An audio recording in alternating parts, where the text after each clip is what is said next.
Hey friends, Christy here with Little Roots Ranch. No turkeys today because I'm inside. And today we're going to be making sauerkraut. If you have a garden and you grow cabbage, I highly recommend doing sauerkraut because it's so easy, so delicious, and so good for you. So here we have, this is a 1/2 gallon mason jar. And this is the sauerkraut I made about a little over a week ago. And I'm gonna be making more, so it's cool because I can show you the before and I guess the middle, though technically this could be done if I didn't desire it to be more sour, but I desire more sour. So you'll see here, obviously there's all the cabbage and there's liquid, and then you can kind of see the bubbles. I've been messing with it, so they've come out. But all that's in here is really 2 ingredients, and that is cabbage and salt, and that's it. I know you see all the liquid that's in there. That's the liquid that was released from the cabbage. And sauerkraut is a fermented item. Now, there's a lot of different ways. Like if you buy sauerkraut from the store, they have to process it in some way to make it shelf stable and to keep longer and all of that stuff and more of safety hazards.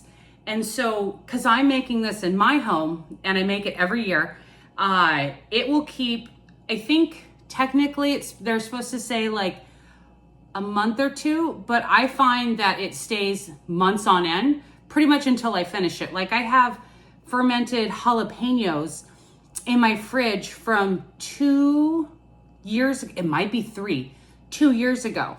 And so the brine is all the same, whether I'm making like a hot sauce, like fermented peppers, or I'm making sauerkraut, or here I have, this is fermenting garlic. Oops. So you can see a little bit here. See those white bubbles on the top? That's what you want to see. That's how you know it's active. Look at these big cloves. Garlic harvest is really great. Now this one in the garlic, I did have to add liquid because it's not as liquidy as the cabbage. I understand it doesn't look liquid, but you'll beat it up in a little bit and I'll show you. So anyways, to get started, what you really need is any kind of container. There are fancy like crocks and different tools for off-gassing and all, like you could definitely go fancy with it. But if you want to go basic with it, all you need is a container with a loose fitting lid. That's really all you need. Like I said, here I've got a 1/2 gallon mason jar. The other one's in a quart mason jar. This is a used lid. And so it will come off because the gas comes out. And then you need cabbage and salt. So here I'm using pickling salt just because it doesn't have any anti-caking agents or anything that'll make it cloudy. I don't actually care about the cloudiness personally. But I do care about the anti-caking agents. I usually use Redmond salt for everything, but I need to go to the store. So pickling salt it is. It's just regular salt, but it doesn't have the anti-caking stuff, which is great because I don't really want that anyways. But anyways, that's all you need. So I'm gonna take you step by step. I'll show you everything I have and then show you the process. And then of course, this is how it'll turn out. So I already told you I got my cabbage and my salt, perfect. I've got my little knife and my tiny little cutting board. I have the jar that I'm gonna make the sauerkraut in. I've got a compost one, this will be chicken food. So when I take off these outer leaves and stuff like that, I'll put them in here for the chickens. And then I've got what I call my measuring bowl. This bowl, the sole purpose of it is that I'm gonna cram all of my sliced cabbage into here. But in order to get the ratio, I need to know the weight because it's 2 teaspoons for every pound of whatever product you have. In this big one, if I'm not mistaken, I think it was 3 or 4, I think it was 4, maybe 4.5 pounds, and it really scrunched in here. And then of course, for every pound of whatever you have, that's what you're gonna do 2 teaspoons of salt on. And then I've got my little scale. This scale I've had this for, 10 years. I think I got it on Amazon or from a friend or something like that. But anyways, let's get to cutting. Okay, so when making sauerkraut, first thing you want to do is take out, I've trimmed up the cabbage a little bit out in the field and then gave the scraps to the chickens. This one's starting to bolt a little bit. It's an early cabbage and it's not so early. So it's starting to break apart a little bit, which that's fine. It doesn't have any effect on flavor or anything, but it doesn't make for a beautiful model head. But that doesn't matter because I'm gonna be cutting it up anyways. So how I usually do my cabbage is I just cut off like a smaller piece. Why am I having problems? Everything's making noise. My table is wobbly and I never noticed anything with it until obviously I start videotaping and the camera presumably is going like that. So if it does that, I'm sorry. Here's the inside of my cabbage. And basically you just want to cut it into strips that you would like for your sauerkraut. Oh, you know what? I forgot one more thing. This isn't a need, but it's really nice to have. Is if you have a canning funnel, because it gives you a wider area to try and shove the cabbage through. So basically, I'll show you, I'll cut up a little bit in front of you and then go a little bit slower or put it on fast mode or whatever so you don't watch me cutting the entire time. But basically, I just cut it up into little strips like that. I guess these are kind of bigger. I usually cut them a little bit smaller, but the pieces themselves will separate. I'll cut those up another time. But you want to just get them, think of like how you've had sauerkraut like from the store or whatever, or if you haven't, think of it like, you know how when you eat coleslaw and how those are pretty thin? Like, I don't know if I'm doing a good job of showing. And then you just start putting it into your bowl. And you can do larger chunks, smaller chunks, squares, whatever. I do, like I said, the little thin pieces like that. They're kind of long, but that's okay. I like sauerkraut on basically everything. It's so good for you. Anything fermented, of course, is. But especially like bean burgers or with turkey or just anything. Yes, I do eat turkey, even though I absolutely love my turkeys. I obviously don't eat my turkeys. But anyways, let me get this chopped up nice. And then I'm gonna put you on fast mode. And then I'll come back when I've got all of this ready and show you how to portion out the salt. I'm gonna get it to go down there. Okay, one moment. So here I'm just cutting up the cabbage into small slices and I realized I forgot something, so I had to go grab that, but quickly chopping up everything. Okay, so I've got enough chopped to make this. The rest is gonna be for dinner. Whenever you start sauerkraut, I don't know about you, but I'm always amazed at how little I use for so much. And then also when you're filling your jar, you want to make sure, I always use this wooden handle thing, but you always want to make sure and push it down because the cabbage is so springy and holds its shape well at first. And so if you just put the cabbage in till it's at the top, by the time you start like massaging it and stuff like that, which that's coming later, then you'll end up with just like a quarter of a jar or something. And that's no fun because sauerkraut is amazing and you want to have as much as you can. I've left a little bit more space here, as you can tell, because one thing I do is that when I go, because my next step is to measure it and that'll tell me how much salt I need. And so depending on where I'm at, like if I'm just shy of a pound, instead of doing like a percentage or like working the math out, which is easy to do, but usually I've got 40 things going on, which is true tonight. What I'll do is just put a little bit more or something like that and make it easy. So as I mentioned, so I'm pouring this into here just so I can get a weight. Let me first put it on my scale because I always forget that step. Tear it out. And then I usually have it on grams for sourdough, so I'll move it to pounds. Come on. There we go. Okay. And so again, for every pound of cabbage, you're going to want 2 teaspoons of salt. And you technically can do between 2 to 5%, like salinity or whatever. I don't know if that's the word or whatever. So I'm at 0.7 of a pound. So I'll put just a little bit more because I do have the room. I wanted to make sure that I wasn't going over.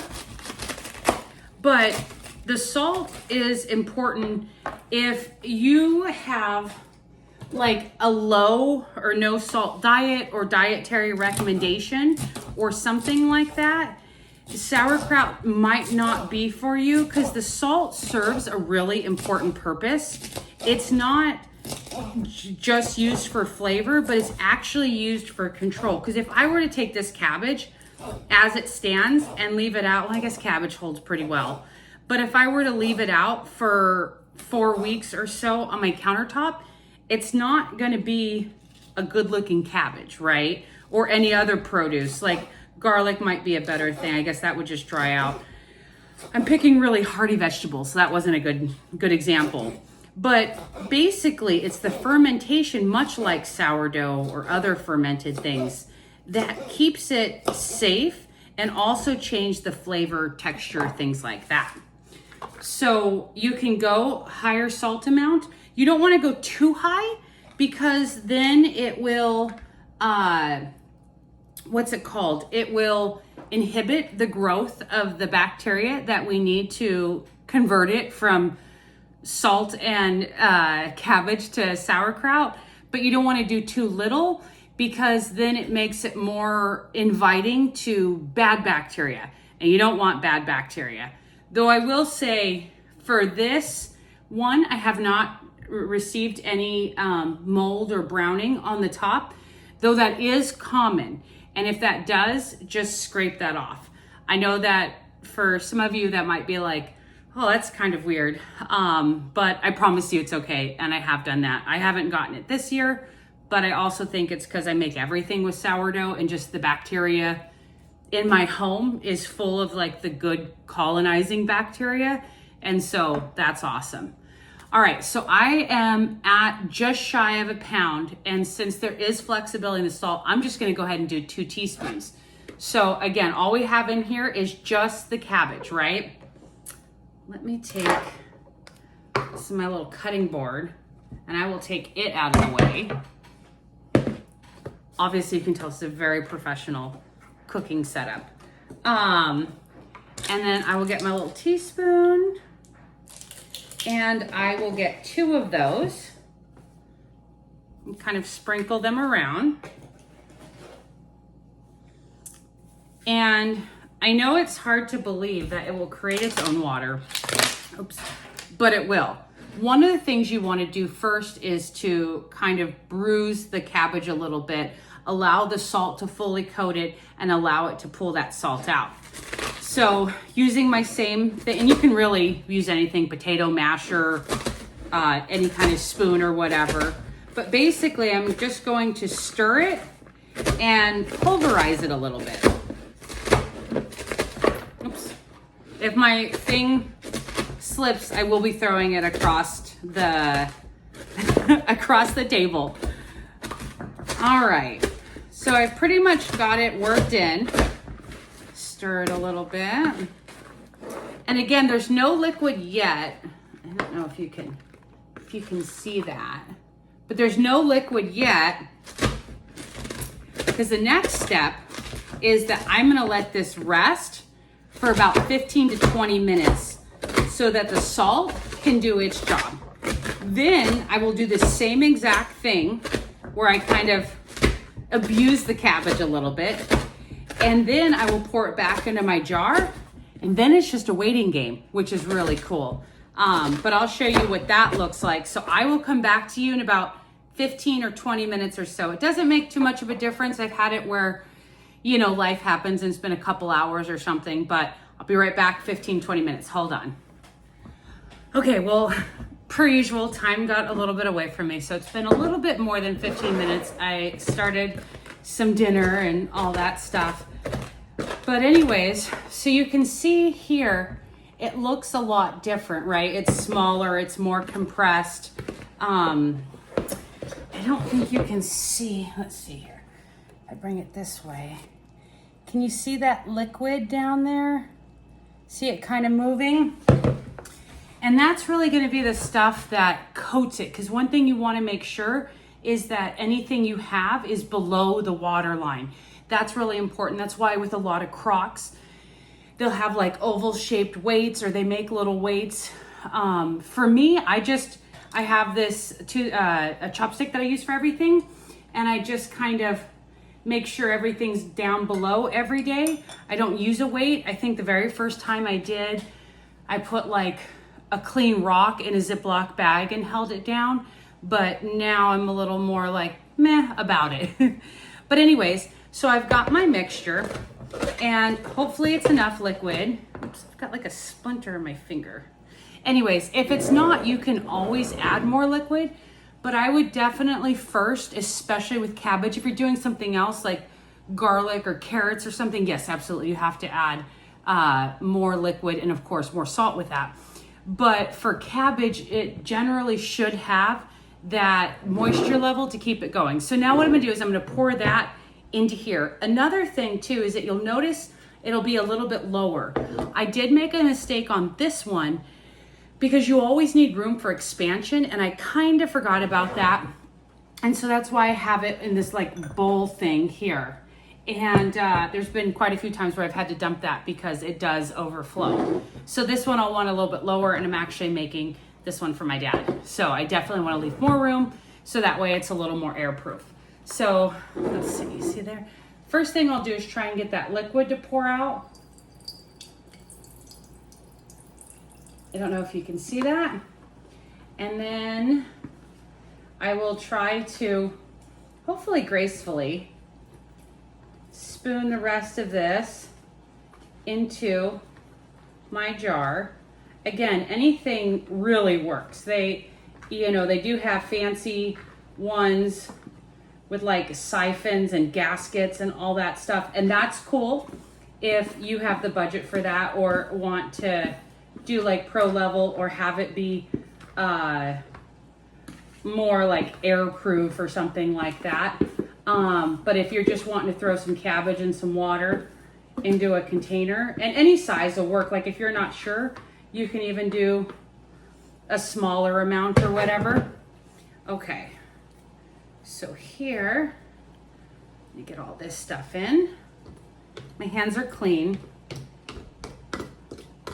All right, so you see it's actually a lot less, which is okay, because like I said, I'm giving this to my dad, and so I don't want it to be too much of a responsibility. It did go down a little bit more than I had anticipated, but that's okay. So as you can tell, I think at least the liquid level is right at the cabbage level. And so what I always do is once I get it in here, it's a different container, I try and just beat it up a little bit, but also with it sitting with the salt, you want to make sure. So if you're kind of at that cusp, maybe you want to wait like a day or so, or maybe not a day, like a couple hours or so, make sure and do a couple pokes. And if it really just don't have the liquid, then go ahead and add your salt water mixture. Again, 2 to 5% salt per weight of water. And so basically, there we have it. So you can see the fresh, or should be able to see at least, the fresh is bright green, and then the stuff that's already been fermenting takes on kind of like a almost yellowish hue or whatnot, and that change will happen pretty much within a couple days. And so if you'll make sure you get all these little random pieces down. But basically, what you want to do is put a lid and then always put something underneath it. Always, a bowl, a pan, a plate, something. No matter how experienced you are or anything, always just put something underneath it to catch any of the overflow. And you'll start to notice bubbles. Usually, sometimes, depending on temperature, of course, but definitely within a day or so, you'll start to notice them. That's a good thing. And when you run like when you let's see if I can catch it on camera here. Let's see here. I think you should be able to. See those bubbles kind of coming up? I know it's hard, isn't it? Pull it apart. There you go. Now you can see them. Wish you could smell it. It smells so good. And then you see like the little bubbles at the top. I guess you can't really see that. I can't really put it on its side because obviously. But anyway, so just started product and potentially finished product. So again, you want to ferment it, leave it out, you know, give it a little stir and all that stuff every day. Don't put it directly in the sun. Like I have a window over there and a window out there, and I put it over on my counter. So you don't want it in direct sunlight, but have it out where you can see it, because it'll get more attention if you can see it. And then you want to taste it. I mean, I taste mine every day, but taste it, because between 1 to 4 weeks, you'll notice the flavor. It'll be slightly sour, and every day it'll just grow more sour. I'm a more sour type of person, and so I let it go as far as I can till I really like the flavor profile, and then put a lid on it and throw it in the fridge, and it's good to go. Top it on anything, all of that. I hope this video was helpful. Preserving or cooking content isn't something I've necessarily done. So if you like this type of content, let me know. If you do things different with sauerkraut, go ahead and drop that down below so we could all learn from each other. I know on a more advanced level, I like it just, sorry, my video cut off because my timer went off. But what I was gonna say is a lot of folks put like different seeds. I don't know what kind, like caraway seeds and stuff like that, or different, or spices, anything like that. But yeah, hope you enjoyed the video and see you next time. Happy gardening, or happy sauerkrauting, I guess. Bye.